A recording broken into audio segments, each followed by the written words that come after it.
Hi guys, so today I am making a dress to take to a trip to Mexico City in 3 days. I want to make a travel dress that's similar to a travel skirt I made when I went to Japan last April. So typically I pattern my own garments, design my own garments, but I've been looking at and saving quite a lot of vintage patterns. So I went to my local thrift store, or it's like a thrift store for craft thrift store, and I looked through all of their vintage patterns and came home with like 20. But I did find this really interesting pattern for dress overalls. They're kind of utilitarian dress overalls.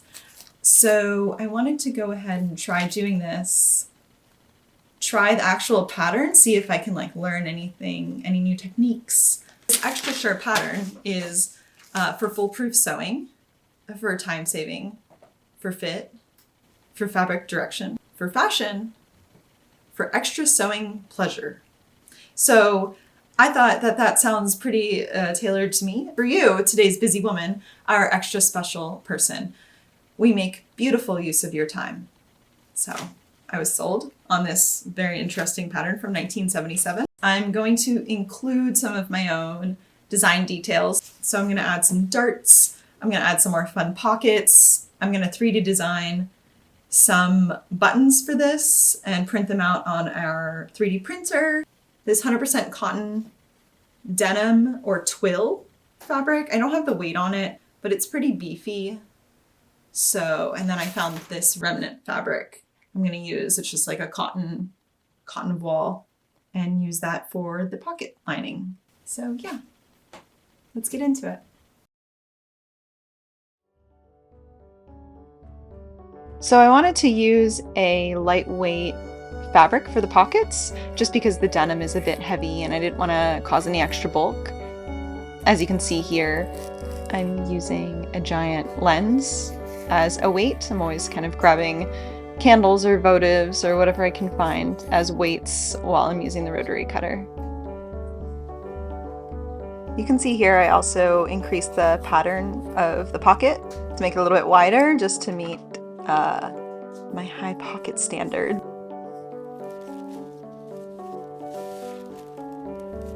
So after looking at this pattern again, I noticed that there was these little holes where I needed to transfer the hole placement, which is a hole that is shown on the pockets and on the front and back skirt. I needed to transfer that over with either some thread or pins or a piece of chalk or something. So that's what I'm doing here.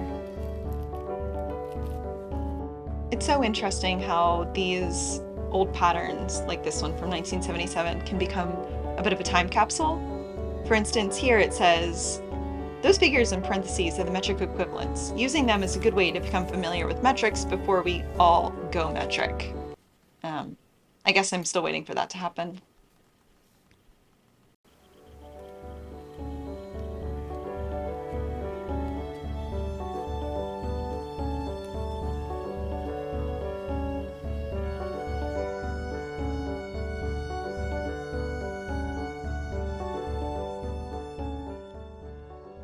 So I made a little design decision here and decided to use my overlock on any raw edges. There was a lot of raw edges in this pattern for some reason. I'm assuming they just only assume that you have a single needle and no French seams, I guess. I don't know, but I had to swap out my thread, of course.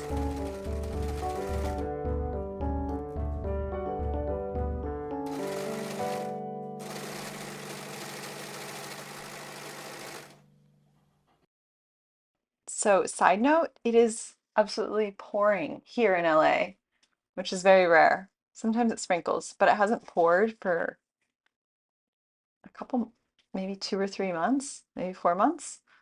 So it's like very cozy and very nice to be sewing in this weather.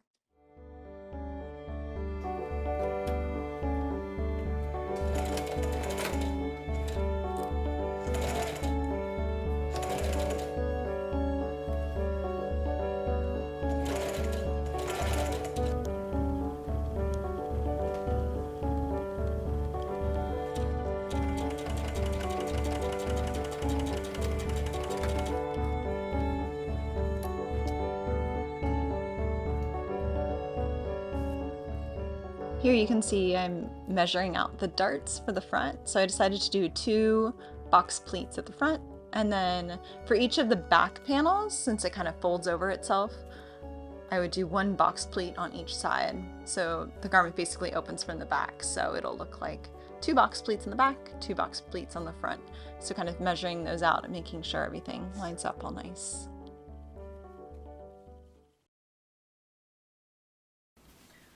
Okay, so doing a first try on, I'm pretty stoked on this actually. So it's an interesting design because the front is 1 panel piece and then the back is 2 panel pieces. One kind of sits on top of the other. So it's like a reverse wrap dress, almost like an apron, except there's also a back skirt. So putting it on though, it's fits pretty well.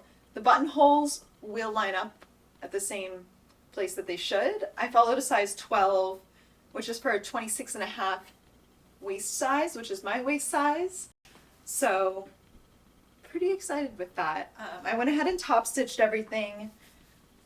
So everything's just about ready to go. The only things that are on the to-do list is to hem, is to design and add 1, 2, 3, 4, 5, 6 buttons, and remove all the dog hair. Dog, is it? No! So, yeah, we'll get into that now.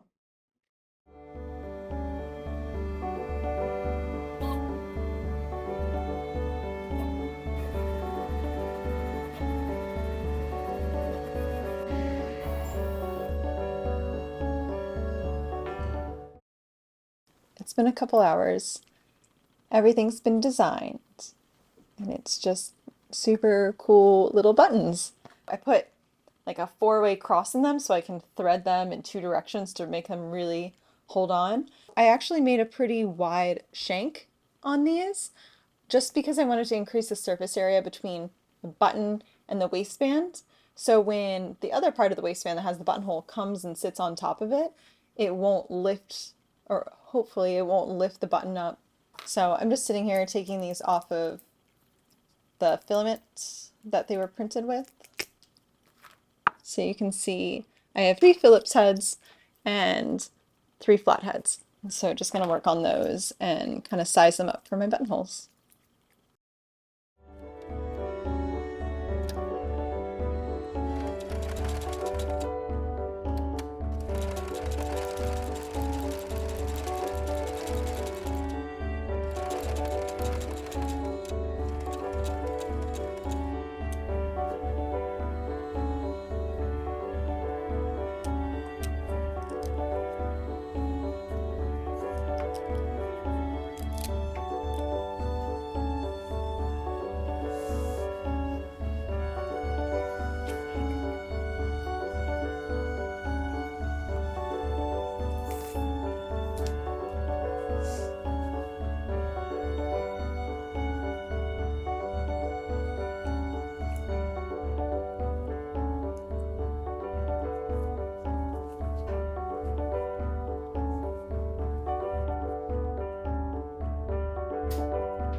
The Pinafore is complete. I'm so happy with how this turned out.